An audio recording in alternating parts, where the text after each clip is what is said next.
7857. Give us a call here on the Fly Racing Moto 60 show, and let's talk some SMX, man. Give away some 100% goggles while we're at it.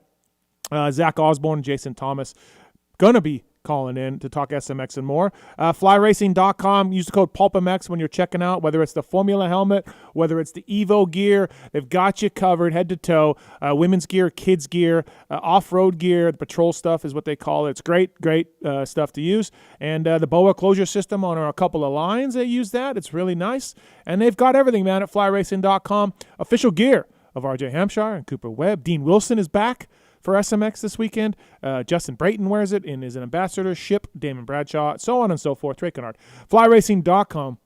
Use the code PulpMX when you're checking out. We'd appreciate that. I also want to give a shout-out to Maxxis Tires. Jeremy McGrath helped develop these tires. They're working really well for the PRMX guys as well as the International Supercross race team guys with Max Miller. Getting points. Mitchell Harrison rocking the Maxxis tires, riding really, really well this weekend. He will be at SMX this weekend in Charlotte. And Maxxis.com for more information. And, of course, great mountain bike tires. As you know, they do really well with those things. So thanks to those sponsors. Get 100% Seat Concepts, O'Neill Team Home Lending, Decal Works, ASV Levers, all on the show today, as are you people, 702-586-7857. Got a few lines open. And, let's talk some Charlotte SMX and more. Taking your phone calls over there, holding things down in the corner, coming in for a rare Moto 60 show. He's not subcontracting this thing. The Tits Lazier. Tits, what's up? Last one of the year. For you? Bittersweet for me. Not yes. for us. For me, yes. How's it going, buddy? Everything good? Actually am glad to be here. Oh, you are? I missed it, yes. Oh, wow. Well, you were in Cabo or you were golfing? Or all of the above, yes. Okay, all right. Yep. Yeah, so and what's next? Next we're going to Colorado. Yes. Got it. Okay, Yep. fantastic. Envy me. And then what? Envy me. Envy me. Yeah, Yes. yeah. No, Yep. I get that for sure. All right, let's get Zach Osborne on the show on the line if we can, please. National champion, Supercross champion. Just tweeting out the YouTube link. Don't pay no mind to that. Working the cameras. Speaking of that, working the cameras, holding things down. Not Travis Marks. No, it's Nick Powers. What's up, Nick? What's up, gentlemen? How are you, buddy? I'm doing well. Thanks for having me. Everything good? Life's good, yeah. Yeah? Excited for SMX. Taking photos of hot chicks on your Instagram? It's a tough job, man. Yeah, real tough. Real tough. I see that.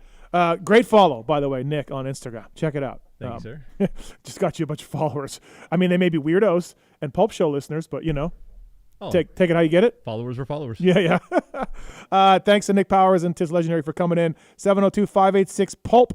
Give us a call. We're going to away some goggles as well, like I mentioned. Decal Works off the top.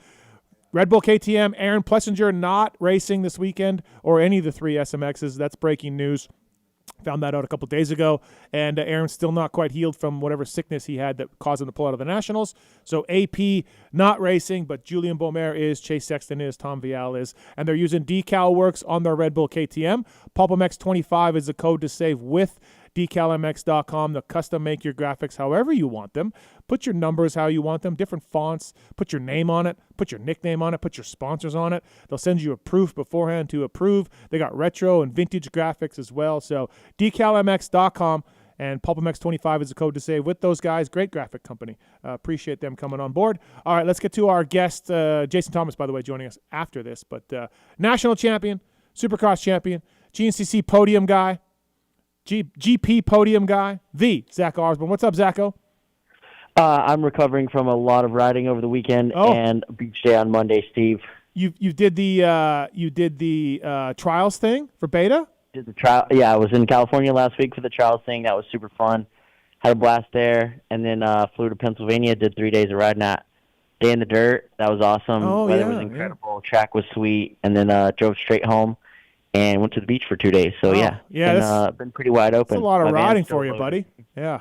High Point looked good, though. Track looked sweet. Yeah, it was honestly primo.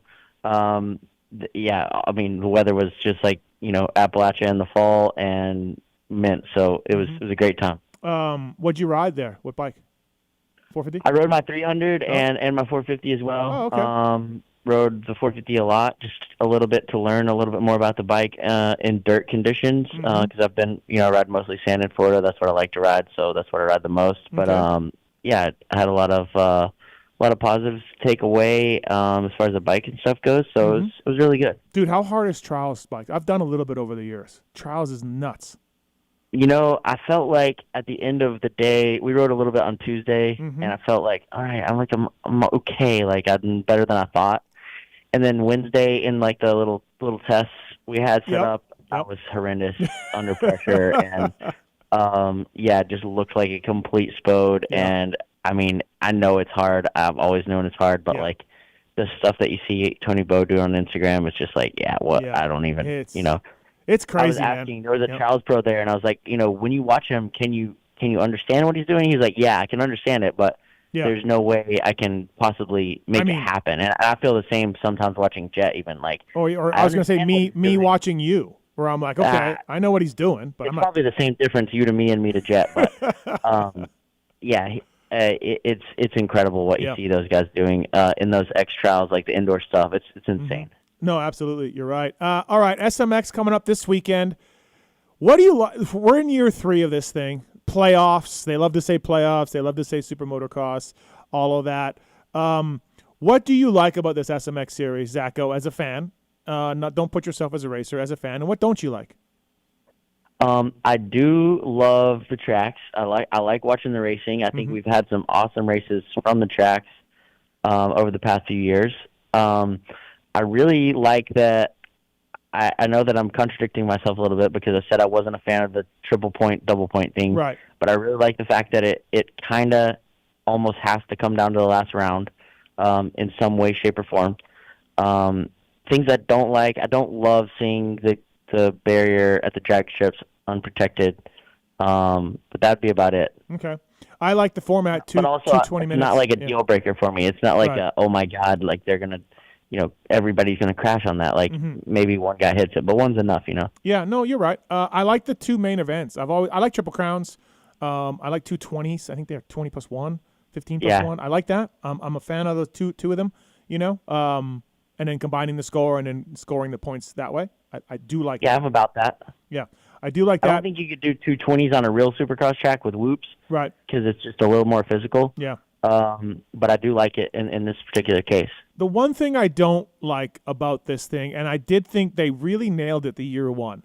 So Charlotte has the fast outdoor section, and a lot of guys were talking about braking bumps and the speed, and there was a real moto thing, and then you come into the drag strip and you hit a big rhythm, and that's real supercrossy, and the guys hated their bikes for the most part because, you had small braking bumps of the dirt, of the moto, and then you had these big rhythms. And I liked it. I liked hearing the riders were uncomfortable. It's super motocross. I got no problem with that.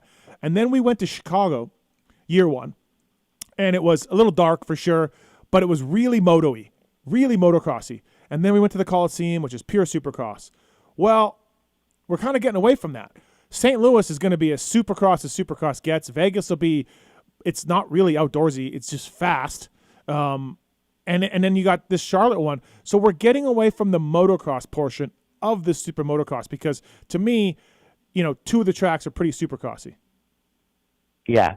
I don't remember if it was last year or the very first year at Charlotte when they had that split lane that actually worked for the first time in like the history of dirt bike racing. I thought they had them both years.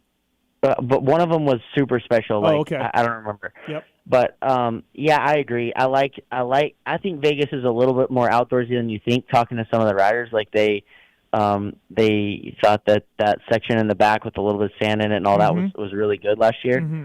But it definitely has to have some moto component. I think the Chicago one was a little too moto-y, but the racing was still good. So you kind of weigh it up, and it sort of reminds me of a Daytona scenario where everybody's just guessing and which I like. I like that. Some guys miss it. Yeah, I'm about that. I think it's awesome. I remember Charlotte going around and guys are like, dude, my bike and the suspension and blah, blah, blah. And I'm like, good. Yeah. Like we got moto out there with some braking bumps and some real motocross conditions. And then you come into the stadium and there's big rhythms. And there was a quad that they were doing. And so they were landing hard. And I'm like, good. I'm into it. I like it. I think it's a cool setup. I think, there's not going to be a perfect bike. Mm-hmm. You can get it pretty good for both or good for one and not the other. So it's definitely a little give and take, but I think that it's produced good racing. I look forward to watching it every year, and I'm looking forward to watching it this weekend. The news came out. Aaron Plessinger is out. He was hoping to make it back. Obviously got sick during outdoors. He talking about his cortisol levels or something. He's been a little transparent on social media, which is good to see. I think he and the team were hoping he'd make it back, but bummer deal. AP won't be there. Yeah, that's a bummer. Obviously, a huge fan favorite and an asset to the whole program as far as Supercross and motocross goes, and just another let's say character in the works. But yeah, I mean, I think it's a smart decision. Just kind of from what I understand of what he's got going on or what I've heard, it's it's going to take some time more than just a couple weeks off and back to the grind. Well, it's been a while though. He has taken a lot of time. Yeah, off, but dude, it's like you got to stop, and start over, and it's going to take a little reset, I think. Okay, all right, yeah, bummer deal for the series, for AP and all of that, for sure. Is there any reason to not think Jet and Deegs are winning this thing? Like they're heavy favorites, right? Yeah, there's no reason to think that they're not going to win. Just the world we live in now, right? I don't know what else to say. Yeah, like what would you? I don't know, like betting odds. Like, what's the odds they win? Jet, I think like 90%, and Deegs like close to that, 85 or something. I don't know. Sure, yeah. Like, I think Deegs is probably the looser of the two cannons, but they're both pretty tight, right? Yep. No, for sure. I don't know how this works. I don't know who upsets the apple cart here.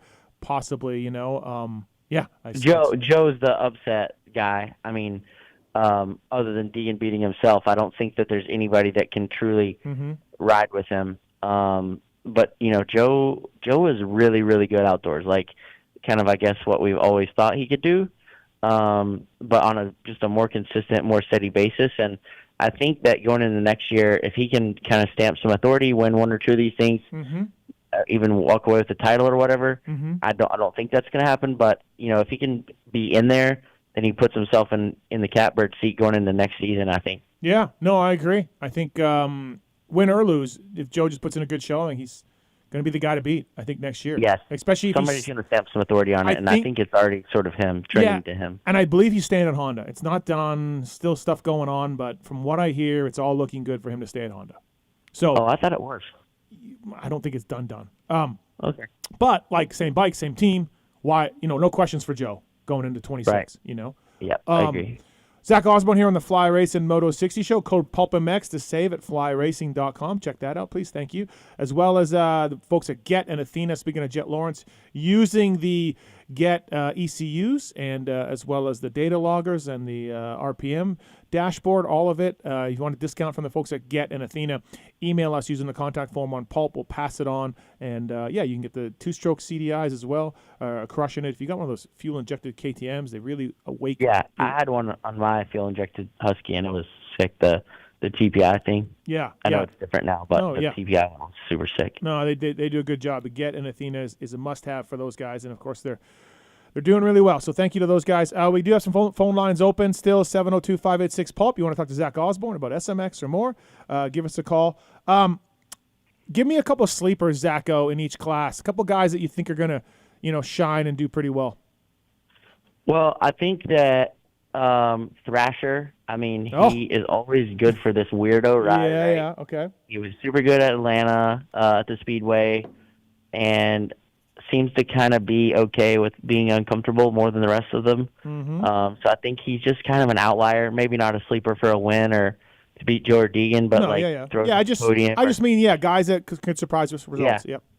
Yeah, gets a start and makes something happen. I think he's good for that. 450, I think Gio can be almost as good at this as he was at Supercross or at Motocross. Sorry, I think it's not so Supercrossy that it eliminates a guy like him or really ties him down, and Motocrossy enough to where he can kind of let it hang and be in a decent spot. So I look for him to be like sort of still like 10th-ish. I think that would be a big win for him. Past that, I don't know. I don't really see any guys that are really just going to step up and kind of break out here. Joey Savacci's coming back this weekend, somebody you've worked with a lot. Where do you expect him to be slot in? Do you think it's 7 to 12-ish? That's what I think, but what do you think? Yeah, I think that's pretty good. But he's been ripping. So if he can bring the practice feet to the race, I think he can be maybe better than that, like in that 5 to 7 group. But yeah, I think he's going to be solid. I think Shane will be kind of back to his Supercross form this weekend. Yeah, I don't know, man. It's just wild because nobody has. I mean, there's a little bit of data from last year, but like most guys are on completely different stuff year to year. So yeah, you just never know what you're going to get. We got the same guys in the wild card race, all 3 rounds, and your teammates, Benny and Mitchell Oldenburg, Benny Bloss and Mitchell Oldenburg as well. Do you, first of all, a couple questions. Do you like the fact that, hey, the seeded guys are in and that's it, all 3 rounds? Or would you rather have it go off points? What do you mean go off points? Like say, like the top, the top 20 after Charlotte are in, and then everybody else is in the wild card race. I think that would be better. I think that once you're in the top 20 or once you make that first race, then like let the rest pile up after that, and then the points will sort themselves out at the end. I think that it kind of sucks that even if you make the first one, you have to ride at the next ones because you kind of put yourself into that group. But yeah, we'll see. I mean, how many are they going to take? Like 6 now? 5. Right? I think 5. 5? Yeah. Okay. Yeah. So yeah, that's a lot. There will be like 10 guys. So look, it's going to be hard to see how Mitchell or Benny miss these mains. I mean, don't say that. Sorry, it's just hard to see it. Those guys are good, yeah, I agree. Yeah, but don't jinx it. I didn't say that. Seat Concepts, our guy Max at Seat Concepts. They've been saving assets since 2009. The code PULP25 at Seat Concepts. Speaking of beta, Zach Osborne's got a Seat Concepts seat, as well as Oldenburg and Benny Bloss, Phoenix Racing, Ampro Yamaha, and more. Whether you ride Moto, whether you ride off-road, whether you're like a adventure guy, they've got seats for you from the Race 2.0 to the Comfort Series. Proprietary foam and handcrafted seats are made in the USA. The code PULP25 to save at Seat Concepts. All right, let's go to the phone calls here at Zacho. We first up we have Gage on one. What's up, Gage? Hey, what's going on, guys? Got a couple questions. I tuned in a little late. I haven't missed Friday Corner yet, have I? I don't know if we're doing Prado Corner. I have it for JT, but I don't know if we'll do it. All right. I'll table it then. So obviously saw Christian Craig is parted ways with Star. Wanted to get a little introspection on what his future plans are. I heard potential fill-in or potential ride at Cali or going to Quad Lock Honda. Yeah, I think he's doing WSX. I think WSX he'll do Quad Lock Honda. Look for that to be announced soon. I don't know if that includes 2026. Zacho, do you know? No idea. Yeah, no, I don't know what he's going to do for 2026. I don't think you can look for him at Cali. I don't think that's a possibility. So I don't. Yeah, no idea, Gage. But besides Quad Lock Honda for WSX. Gotcha. Yeah. All right. Thanks, man. Appreciate it. Zacho, speaking of that, though, it is a little surprising. He had another year on his deal. I do think his stepbrother, Jeremy Coker, who was there when he did the deal and then left to go to Triumph, I think that, kind of left Christian out in the cold. He was training Deegs for a while before the 2025 season. That didn't work out. They parted ways. Deegs was a big reason why he was there.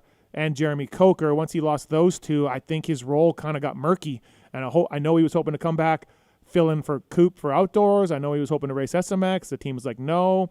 He hasn't been riding much. He's been helping the 250 guys. So I got to think that there's two sides to the story, but I got to think that it didn't work out for either side what they wanted. Yeah, I'm sure he's seeing time tick away. It's been a whole year now. I know he was hurt during Supercross and all that stuff, but I think he still feels like he can race or wants to race. So he's moving on to where he feels like he can do that. They have Jay Coop and Cooper Webb as their main guys who are two race-proven 450 guys. So, I just feel like he probably thinks he's not going to get many reps behind those two guys. And obviously, like, just training guys is not where he's at yet. I don't blame him. No, it's just, good team, good bike, but, bad situation for him, I guess. Right, yeah. I was a little surprised to see that. World Supercross, though, what I hear, man, throwing around some money. Really? Yeah. Maybe you should get on that. I'm not really a Supercross guy anymore. Yeah, I and guess. I'm not in the greatest of shape yet. It's coming around, but Okay. it takes time. 702-586-7857. We are giving away a pair of 100% goggles, official goggle of Cooper Webb, Jet Lawrence, and many others. So give us a call if you can. So we got Guillaume and Thrasher as your sleeper picks for SMX. Yep. Zacho. And going forward from there. Like I said, they're not going to win, Yeah, but yeah, they can no, do no. something cool. Yeah, no, I don't think they're calling it as a win. Okay, a few more lines here, a few more phone calls here. Nick's on 2. What's up, Nick? Hey, Steve. Thanks for taking my call. Yeah. Question on the SMX seating and just how I feel like they don't really reward, in this year's instance, Cooper as much as he should be awarded for finishing first place in the combined standing. Like the 3 points, you mean? Like he starts off with a 3-point gap? Is that what you mean? Yeah. Like I think they got to give the number one guy a much bigger benefit. Okay, so my comeback to you, Nick, would be okay, fair. But my comeback to you would be like he didn't win a race all year, and he was sort of just got number one by attrition. Does that matter to you, or no? I mean, I think you got to be in it to win it. Okay. And literally the only guy who did it was him. Which speaks to larger issues. But I floated the idea around of give him a bye week, like some playoffs do. Let him sit out one more race, come back still first seed.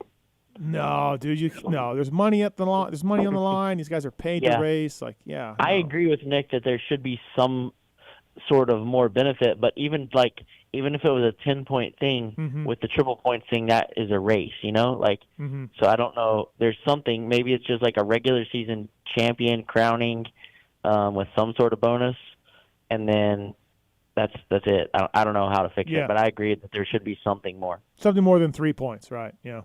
Yeah. All right. Sounds good, Nick. Thanks for the call, man. Appreciate it. Thanks. Thank you. Count Zach and Nick on the same wavelength. What's up, Corey? How are you? Thanks for calling the Fly Racing Moto 60 show. Yeah, I'm doing good. Thanks for taking my call. Yeah. I just had a two-part question. One, I know you were a mechanic back in the day when you were around the heyday of Supermoto. Yeah.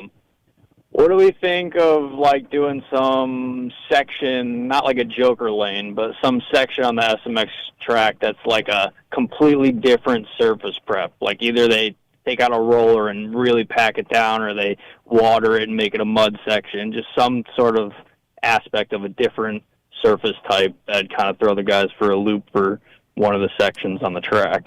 Zacho? Feels a bit gimmicky. I don't know. I like the thought of it. I would love to see some sort of race where there's, I know it's been tracked before and all that, but the best 3 or 4 guys from each sport that race head to head. I think Moto guys are going to crush it, but I don't think for this instance it works. I think that Joker Lane would be cool. Kind of like that being there. If we brought that back, guys missed it, which was incredible. So I don't know. I'd be down with the Joker Lane, but that's about it for me, Corey. Okay. Yeah. Yeah, and I just had one kind of tying into the Supermoto stuff. When I recently found out Aprilia used to make a dirt bike, a V-twin dirt bike. Yeah. I had no idea about this before. It was. I'll get that thing at GP. Coppins raced it a whole season in GPs. Yeah, and Chiodi. Oh, Chiodi too. That's right. Yeah. I think it was really heavy. I guess didn't turn well. Very heavy. But it sounded sick though. It did sound sick. It did. Yeah. Yeah. Yeah. Yeah, and I was just wondering, I read something that it was banned from AMA racing. Do you remember or have any idea why they banned it? Because a V-twin or it was too fast? So they did it in Supermoto. Daryl Atkins raced one in Supermoto in America. I would guess that it was just not homologated. I would think. Yeah. You know, all right, that makes sense. As long as it's the CC limit, I don't see them how they would ban it. Like as long as it's a 450, you know. I don't. Yeah, I would just think Aprilia didn't bother to homologate him. But I did a podcast with a guy named Daryl Atkins, and it's a long podcast. Great guy, interesting guy, and he talks about the Aprilia in the podcast. If you want to go back and listen. What was that on? What platform? Steve Mathis show. Yeah, yeah. Yeah, All right, just yeah. scroll I'll back definitely and go find. back. There's still a couple of them kicking around in Europe, like collector guys have them. Oh, are they? Yeah, they're still around. Yeah. Yeah. They look pretty cool. I think they weren't that quick, and they were really heavy. If I remember talking to Coppins right. So. Yeah. I saw they had like a 4-speed transmission and like 2 different engine mapping modes back in the day. It was kind of groundbreaking. But all right, well, I just wondering what you guys thought. I appreciate taking the call. No problem, you guys Corey. go. Thank you, man. Appreciate it. Use the code PulpMX at flyracing.com to save. 702-586-PULP. Give us a call. We got a few lines open. And Jason Thomas coming up here as well shortly after that. Charlotte SMX this weekend. By the way, thanks to the Feld guys for coming to Pulp Show a couple weeks ago. Or the other week, we gave away some tickets. So we've emailed those people. If you won, then congratulations on that. Zacho, are you going to any SMXs? I'm not. I may go to the Nations, but I'm not going to any SMXs. Okay. Is Nations going to hang out there, or like you got a job, official title? Yeah. Oh. No, just hanging out, I think. Oh, okay. Well, that'll be fun for sure. Yeah. We can go Prado Corner if you want, but is he racing? That's all I want to know. He's racing SMX. He didn't make the Spanish MXDN team. Yeah, I saw that. Yeah. It was a little bit odd, right? A little strange. Right. All right. I mean, never mind. I'm not going to say it. So when it comes to Eli Tomac on SMX, I just think, can you tell me if he gets a good start or not? Because his starts have been garbage at times this year, and then there's no way he's coming through 20-minute race, SMX. There's no way he's coming through the pack to do that well, I don't think. But if he can start with those guys, he can get on the box. Agree or disagree, Zacho? I agree with that. I don't think he can beat Jet outright right now. Mm-hmm. I think the only person that can come close to that is Chase.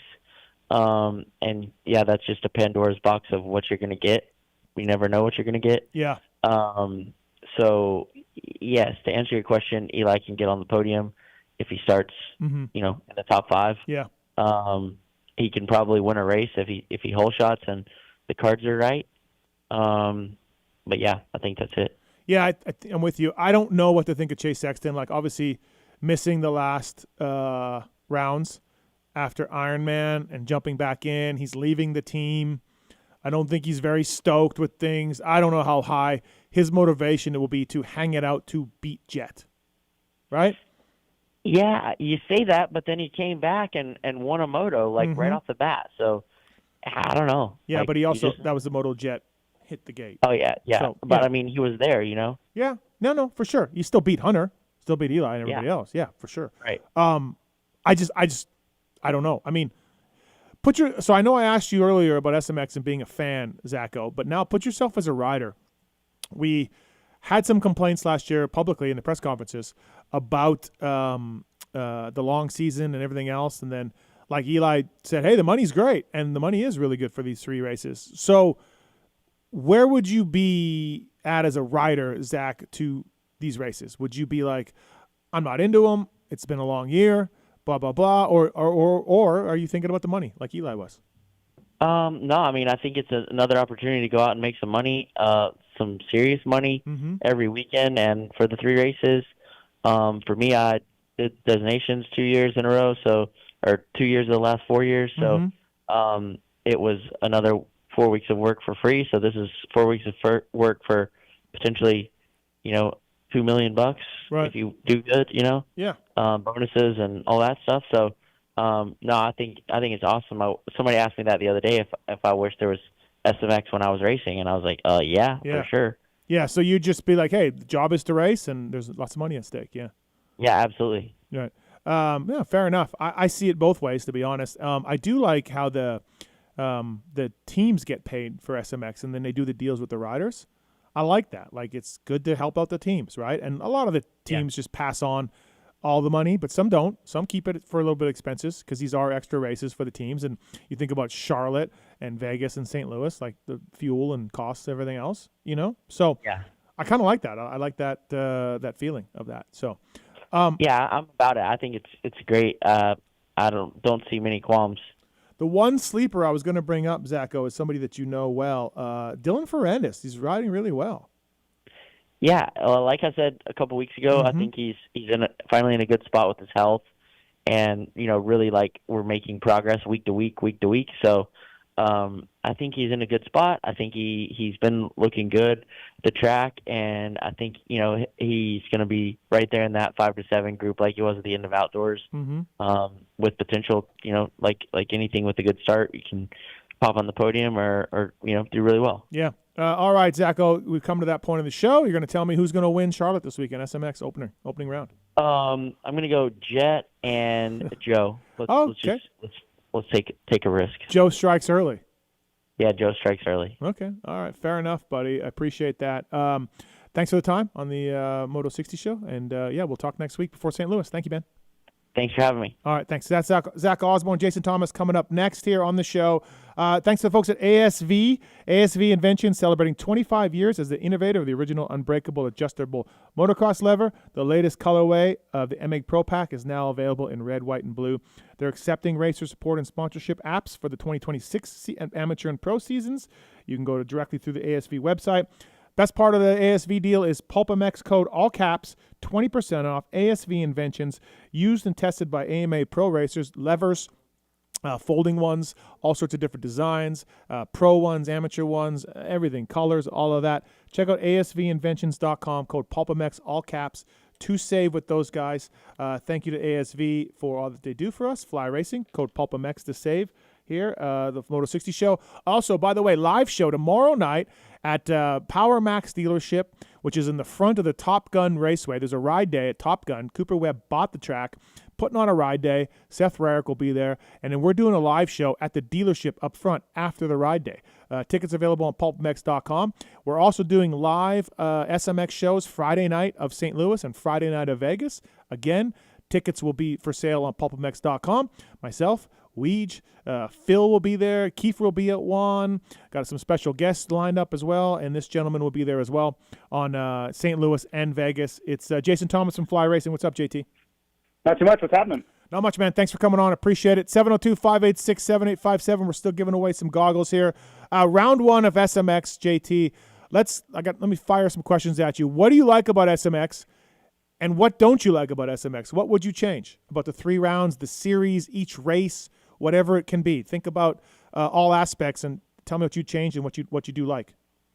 I like the big picture idea of it, like having this really grand thing at the end where the riders make a ton of money, adding it's kind of like a grand championship between kind of combining the two. And I think it just shines a big spotlight on the series. So if you had to tell me or ask me one thing I like that the riders make a lot of money because right. I can relate to that so well, and you think about the money these privateer guys are making. That's a big difference. Like this can make their whole year, in 3 weeks. So that's a favorite of mine just because I know that struggle so well. I guess if I could wave a magic wand and make improvements from how I see them, I would love to have more prestigious venues, if that makes sense. I think Los Angeles Memorial Coliseum fit the bill. Like that was perfect. Yep. Great way to end it. Like just what a backdrop. But like when I think about some of the others, they just, for what we're trying to accomplish and how we want this to be viewed, I think they fall short a little bit. And I like it to say that, Texas Motor Speedway is not a prestigious venue probably sounds crazy, but when you watch the race and you were there, it just didn't feel like this over-the-top experience that we were all wanting it to be. And that's how we're kind of selling this to the world, and that's what we want it to be remembered as long-term. Yeah. So I don't know how to fix that, right? College football and NFL are the big problems. Baseball's still in play. So where do we go is, of course, the issue. So it's not like they don't also realize this.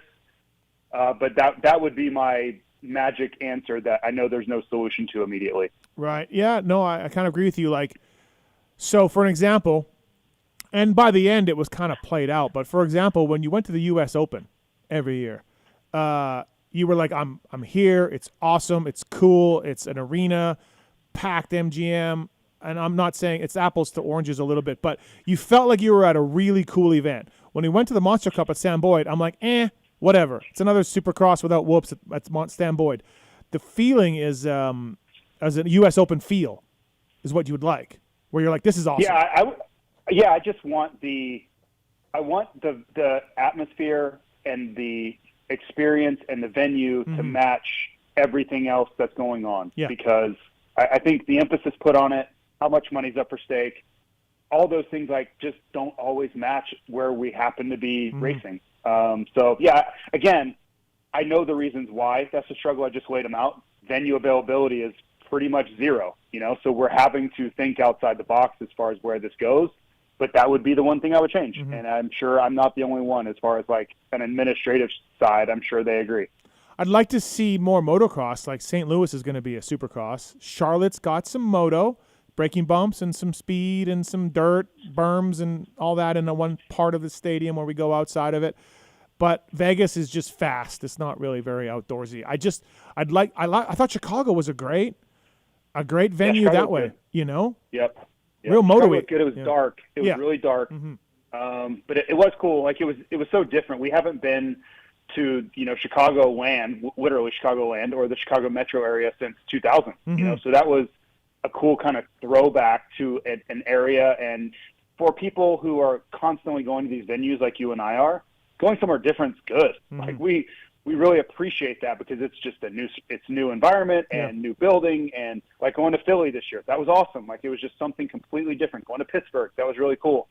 So I would just encourage anyone to continue to think outside the box as far as what we do and where we go, because it's really a blank slate. Whatever the powers that be decide this is going to be, will be, and that doesn't mean it can't be something that really is unorthodox. I think that was the idea at the very beginning, was to make something different that brings all of these things together. And yes, to add in more motocross elements would be awesome, because I don't know if you looked at the St. Louis track map, but I have, and with a lot of deliberateness, and it's very much Supercross. It's going to feel like a Supercross, which nothing wrong with that, but we have a lot of Supercross races on the calendar. Can we go to a high point and add in some rhythms and then race moto?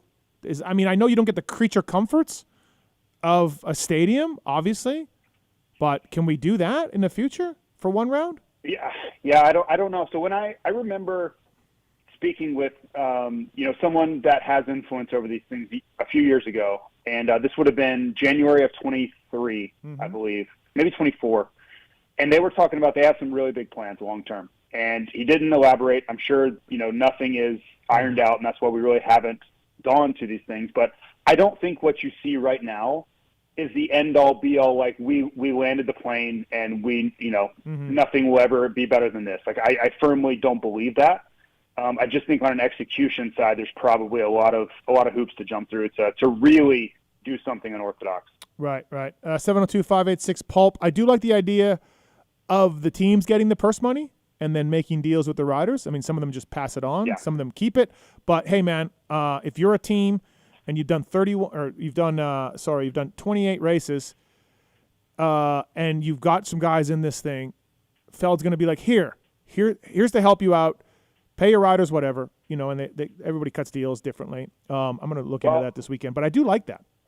I think it was a stroke of genius from whoever decided to do that. I don't know if it was MX Sports, Feld, or it's irrelevant. It doesn't matter. But whoever said this is what we should do, it was brilliant because you got the teams to buy in through that, right? And I would hope that some of these teams are passing along some sort of incentive program, because they're adding so much work. And not just the racing, not just adding 3 races, which is a lot already. Think about the extra testing. They did all this SMX testing during, I remember Sexton was riding SMX tracks during the break. That's all switching the bikes out, testing. There's so much extra work. Steve, you know that better than I ever will. That was never there before, on top of a brutal workload as it is. So for them, I hope that they're benefiting and getting some sort of financial compensation from this, because I don't think they would have otherwise. I think it would have just been, hey, man, this is the way it goes, more work. Yeah. But hopefully this is giving them an avenue to at least pay them and show the appreciation for the extra work they're having to do. Again, we're giving away some 100% goggles here on the show to a caller. PulpMX30, the code to save at 100%. whether it's goggles like Jet Lawrence and Cooper Webb, casual wear, casual sunglasses, sport glasses, bicycle wear. Code PulpMX30 saves at 100% website and saves across the board. So thank you to those guys for all that they're doing. Maxis Get, Seat Concepts, Decal Works, ASV, O'Neill Team Home Lending as well. Fly Racing, of course, code PulpMX to save. Something that Nick and Zacho and I were talking, a caller, Nick. Should Justin Cooper have more than a 3-point cushion? And so on and so forth, like first, second, third, obviously 25, 22, 20, all of that. Should Justin Cooper have more than 3 points? I don't think so. No. I don't. I think having the red plate and going in as the leader is enough, because he didn't win a championship in either class. He wasn't a runner-up in either championship. Mm-hmm. So I think to give him some huge lead early on when you weren't first or second in either championship leading up would be a little bit, one-sided to the equation. I'm okay with it. I think he's put himself in a position through consistency, and now if he really wants to excel, he's going to have to keep himself there through excellence. It's not going to be about consistency through 3 rounds. Consistency will help, but if you don't perform extremely well at round two and round 3, consistency won't be worth a damn. No, not really, right? Are you surprised that Julian Beaumer is racing after what we saw at Buds? He's taken some hits, High Point as well. No. Are you surprised he's racing? No? Okay. No. I mean, that doesn't mean I think it's wise. Yeah. Both can be true. I mean, we know this sport well enough. Like, the amount of times where I probably shouldn't have been riding and was, I don't even know where I'd start to count. Right. Not always head injury, but I've definitely done that too. Yeah. Yeah, I mean, this the only way. Like, we don't have, some like guaranteed contract where we're union guaranteed and all these things, or workman's comp. And like, these guys race for money, and there's a lot of money up for grabs. And if he feels normal and he can pass the protocol test, then I mean, I would pretty much guarantee every time that they're going to go out there. And that's just the way this is. And nobody's saying that it's long-term the smartest idea they've ever come up with, but it's just the reality of the sport. And I don't ever see that changing. It's what it is, and it's probably what it will always be. And Aaron, the other news that came out was Aaron Plessinger's out. He'll be at Charlotte signing and everything else, but bummer deal for AP and for his pocketbook for not making it. Yeah, and I think the toughest part of that is it seems like they still don't really know what's up. I don't think they necessarily knew at Budds Creek exactly what was wrong, and they keep doing, from what I hear, they keep doing more and more blood panel work and not really getting definitive answers. So I don't have all the information. I have very little information, but that's what I've heard, is that, half of the problem is diagnosing the problem. Once you know what's wrong, you can start to fix it. But if you can't really pinpoint what's going on, that has to be brutally frustrating in the middle of a season where not only is he not able to get better, he's regressing in the midst of everyone else around him getting better. And as you mentioned, he's losing a ton of money. Like, this will be a 6-figure loss for him. No question about it. He will lose 6 figures in this process. Yeah, for sure. Bummer deal for him and everything else. All right, we got some phone calls on the line. And also thanks to O'Neill Team, United American Mortgage. Mention Pulp and get $1,500 off your credit towards your closing costs. And so reach out to Craig for more info on this and a free consultation, 619-535-7477, o'neillteamhomelending.com as well. He's a mortgage expert, and he's built his career finding creative solutions to close loans. Whether you're considering refi, consolidating debts, you've got a vacation home like JT, preparing to purchase a home, O'Neill Team are there to guide you through the mortgage process. Reach out to Craig, 619-535-7477. Mention Pulp to get a deal on that. And we're giving away some 100% goggles as well. We got all right here. All right. Well, it was inevitable. I had this written down to ask you, JT, but we'll just let Chase ask for you. Go ahead, Chase. Talk about Jorge Prado. Here we go. Well, it's a quick one on Jorge, and it's actually my main question is about the SMX format. But on Prado, it's just simply, what's the deadline for Spain to make a change there? Like, I don't think the announcement is embedded necessarily, from what I understand. And then on SMX format, it's really just about, like, isn't the money enough? I really hate that we pump it up as a championship. Like, everything else about the format is great, but just let it be a playoff for big money and not have to give away a championship. I really think it undermines Supercross and Motocross titles. I hate hearing that Ricky Carmichael's a 9-time SMX champion or whatever it is when SMX didn't exist. So just wanted your guys' feedback on, is the money not enough? Do we have to call it a title? Yeah, I'm with you. Like they were Deegs is like, I'm an 8-time champion or something, or what, 6 times. I don't know what he was saying. Like, dude, nobody counts it. Nobody cares to me. And I'm with you 100%. Yeah, that's all going to change, though. I think over time that is going to fade because they are locked in on this long term. And when you hear SMX, like SMX is the league of this, right? It is the league of racing. SMX is not the playoffs. SMX is what we do as a sport now. So I didn't decide this. I'm just telling you this is the direction. The thought very much is to be like the NFL or the NBA or MLB or UFC. The sport that we do long term, they want it to be known as SMX, which combines the two. So I know that's going to be really relayed to the riders that these playoff rounds, these are playoffs and a final, not SMX specifically. We've been doing SMX all year is the thought process moving forward. And I understand the traditionalist side of it. I trust me, I get it. I've been around the sport literally my entire life. So I very much understand that thought. I think for the long term, it's probably going to make a fundamental change that direction for better or worse. I'm not saying you can't go a 3-race series with gimmicky points and count that as a title. But that's your opinion. Well, I mean, right? You're throwing in degrading adjectives to it. But gimmicky. Do you count a Triple Crown series? Remember we had an inside Triple Crown champion, like Tomac won it. Like we don't count that. No one counts that. No one cares. It's not quite apples. The powers that be that hand out these championships, just like they hand out a motocross championship, just like they hand out a supercross championship, have decided that this is going to be a championship, and so be it. Like I understand. Like I promise you, I understand what you're saying. I just don't think that long term that opinion's going to matter forever. Well, it's definitely not like it for me. I do not count these titles as anything on a rider's resume. That's just when I write about a rider, I'll write about their titles indoors and out. I will put the number of titles that they've won indoors and out, and regional titles. But you're going to be doing that, but I don't think the history books are going to be doing that. Is all I'm saying. I think they will totally. I really agree. I don't agree with that. But you understand that the history books are written by the victors who own things? Yeah, but that's how these things are recorded. Yes, but it's not going to be like it's going to say Hayden Deegan, 2-time SMX champion, 2-time outdoor title, whatever his career is. And I'm not saying it's going to say right. It's not like it will be interesting to see how it goes on the RV has 9 titles. Yeah. I don't know how that will go. Like history will tell us how that goes. But they are going to count for championships somewhere. Like I just know that to be true. Like there's no way that they're not going to count for championships because you don't think Jet Lawrence thinks they're championships? Of course he does. Why wouldn't he? And the powers that be do. And so I don't know. It's going to be fun to watch. Listen, I'm in on a lot of conversations where I'm kind of told, hey, this is where we're going with this.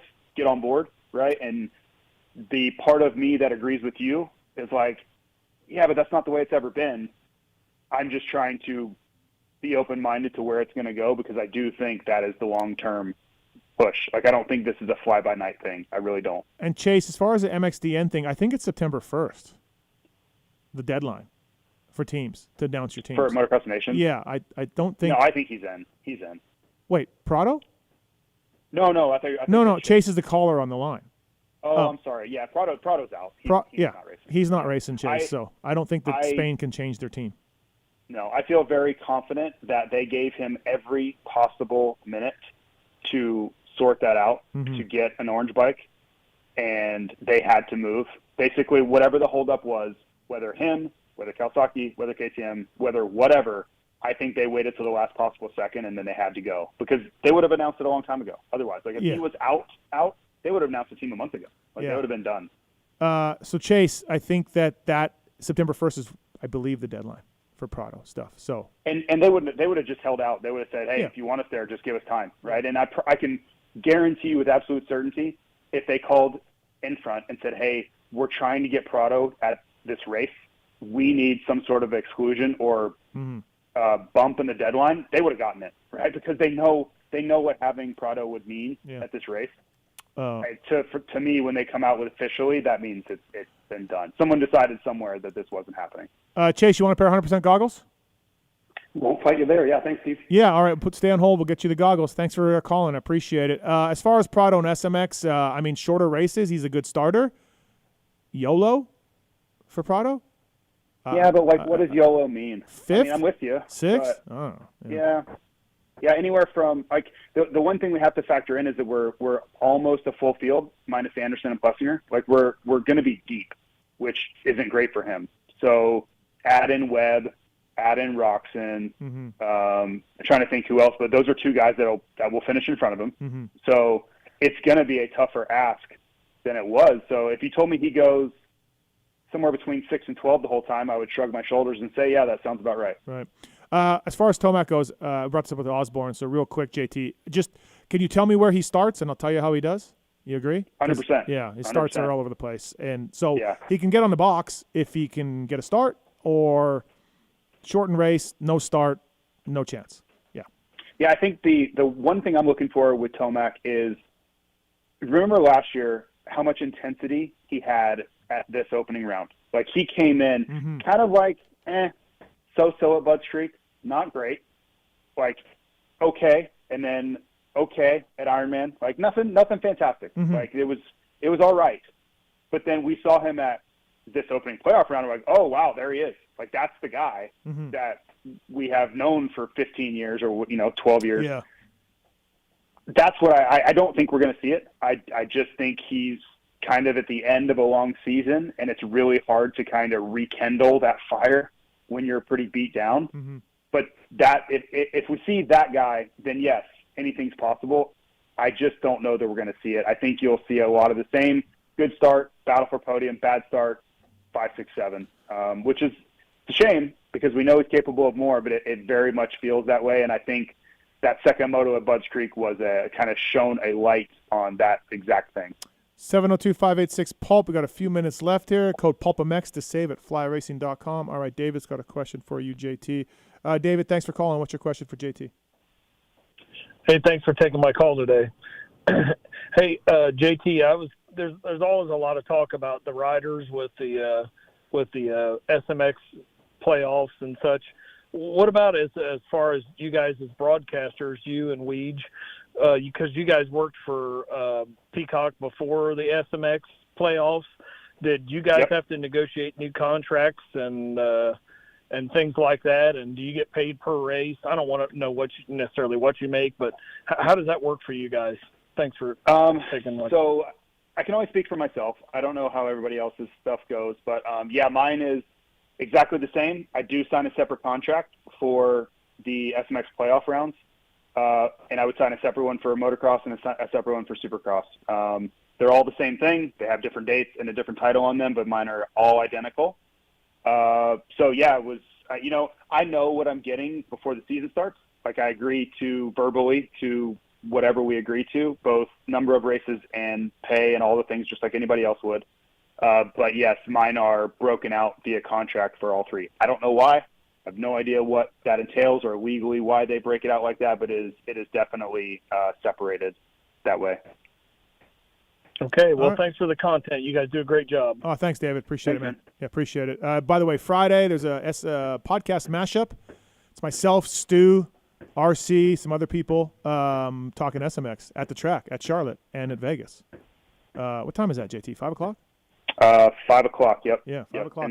So like this weekend, I'll be in that pavilion, right in the very front of the paddock. But yeah, it's a good time. Like, I don't know how many venues there are. I guess like College Game Day or things, but they're not interactive. This is truly interactive with people. Like, I understand maybe it's not Tom Brady, but for our sport, you're getting Tom Brady. You're getting Ricky. You're getting James Stewart. You're getting Steve and Gypsy Jace, like the biggest media members. It would, be like Colin Cowherd and these guys on stage with Tom Brady, and they're all just mashing it up with the fans. Like, that is a very unique thing to have offered, and it's totally free. Like, I think it's a really cool thing that I feel very lucky to be a part of, and I think it's for the fans. Like, you just don't really get that opportunity in other sports, so it's pretty cool. Yeah, absolutely. Last question on the show is Jeremy, venue question. What's up, Jeremy? How are you, man? Hey guys, so I jumped in kind of late, but the venue question for me, you guys hear me? Yeah, we're good. So why don't they use more college stadiums? Like if it's so hard to navigate through baseball and football. Well, isn't college football going on right now? For Supercross or for? Well, I mean, I meant like that's what I meant just for like regular season. Oh, got it. Stuff. So they're trying to venture more into that. Like, so we go to like Salt Lake is a football stadium. That's University of Utah. It's not always the easiest thing. Some stadiums have they don't allow liquor to be sold in the football stadium because it's on a college campus. So there are like some unique things that preclude it. Some of them don't have an area for like a fan fest, which is a non-starter for some. But I know they've been talking about it, without getting myself in trouble. Like Dave Frater is a Florida State University graduate, and I know, well, I just say no. I very much believe he would love to have a Monster Energy Supercross at Bill Campbell Stadium in Tallahassee. That's what I believe he would love to do. So I think they're going down that avenue. I've heard rumors they want to put one at the University of Texas in Austin. So it's not like it's a no-go. I think it's just a lot of hoops to jump through being on a college campus. That's what I think the challenge is. Okay, fair enough. Yeah. I just assumed it would be like cheaper for the most part than trying to get a AA or whatever team. Right. Yeah, I have no idea. Yeah. I don't. It's not. Well, part of it too. I think this is what I believe. For professional stadiums, you're dealing with an ownership. When you're dealing with a college football stadium, you're dealing with a school and a completely different enterprise that they may not want your money. Like, they may not care and be like, yeah, beat it. Like, we don't want to rent our stadium to monster trucks and dirt bikes. This is not a for-profit enterprise, with the stadium. So it's a different dynamic on that end. So I think somewhere in there that's likely true. Okay. All right. Thanks for the call. Appreciate it, man. Thank you. Appreciate it. All right, JT, here's part of the show. Well, actually, let me, real quick, I asked Zacho for a couple of sleepers in each class. He gave me Thrasher and Guillaume. Thoughts? Guillaume's an interesting one.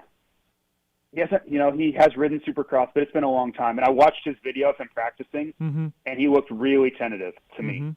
So he's going to have to ride much better than that, which we know he's a great rider. He's been top 10 all summer. But he's going to have to be better than that to beat, like he's been battling Barsha. If he rides like he did on that video I saw of him, Barsha will beat him by 30 seconds. So that's kind of what he has to figure out.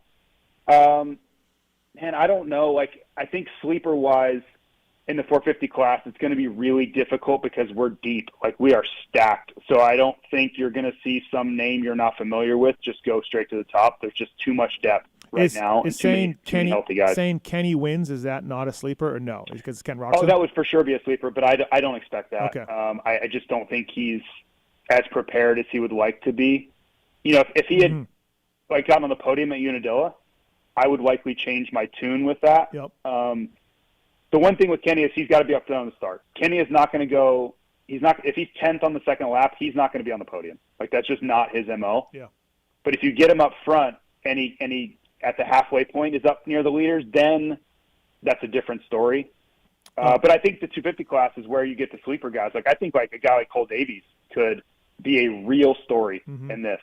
Real story. Like, not just a one moto wonder, nothing like that, because the difficulties he has won't be around. Long motos, true outdoor motocross, like none of those things we've had questions about are a thing. Good starts, great technique, sprint speed, what else do you want with Cole Davies? So if I had to give one guy, and maybe it's not even a sleeper, but nobody's really thinking about as far as coming in and being in the fight for the championship, I think he could be a name outside of what everybody else is already talking about. Yeah, I kind of like this Thrasher pick. Weirdo race, weirdo stadiums. Yeah, I think at one of them. Yeah, I don't think he'll be consistent enough at 3 rounds and 6 motos to do it. And I'm not trying to take a shot at him saying that's just what history would tell you. No, for sure. It's just what history would tell you. No, I was more talking Charlotte sleepers and he gave me those two. So the one guy I'll say, Davies is one. Another guy I think, and he's probably not a sleeper, but I think he's kind of out for some redemption here, is Hammaker. I think Hammaker wants to make some noise in these races. All right, give me your winners for Charlotte. Jet and Deegan. Oh, yeah. I mean, yeah. No. What do you want? Yeah, right? yeah. Like, oh. Hayden's been lights out in Charlotte. Like, I mean, damn near unbeatable at this race. Mm-hmm. And Jets had one really good one and one not so good. Mm-hmm. But I just, man, just all things considered, I think Jets the best rider in the world. Yep. So what am I going to do with that? You know, why would I not pick him? No, absolutely. You're totally right. All right, man. Well, thank you for the time. Appreciate it. We'll see you Friday at the track in Charlotte. And then, of course, SMX live shows Friday before St. Louis, Friday before Vegas. You're in for that, along with Wygan and some special guests. Tickets available on pulpmx.com. Thanks for the time on the Fly Race and Moto 60 show, JT. Thank you. All right, thanks, guys. All right, that's Jason Thomas, everybody. Another edition of the show, Fly Racing, Maxxis, Get, 100%, Seat Concepts, Decal Works, O'Neill Team Home Lending, ASV. Nick, great job, buddy. Oh, great job. Did my best. Great job. Tits. Yeah. Yeah, not bad, buddy. Okay. Not bad. All right. All right. Listen, everybody, thanks for watching and listening. Next week's show will be Thursday. It will be a audio-only show, so please check that out. And I'm Steve Mathis, Fly Racing Moto 60 Show. Your volume's too low, Tits. I feel like it's volume low. I know we're live, but all right. Anyways. Half-assing it on his last show. I don't know, man. All right. We're back next week, audio only. Thanks for listening. See you later.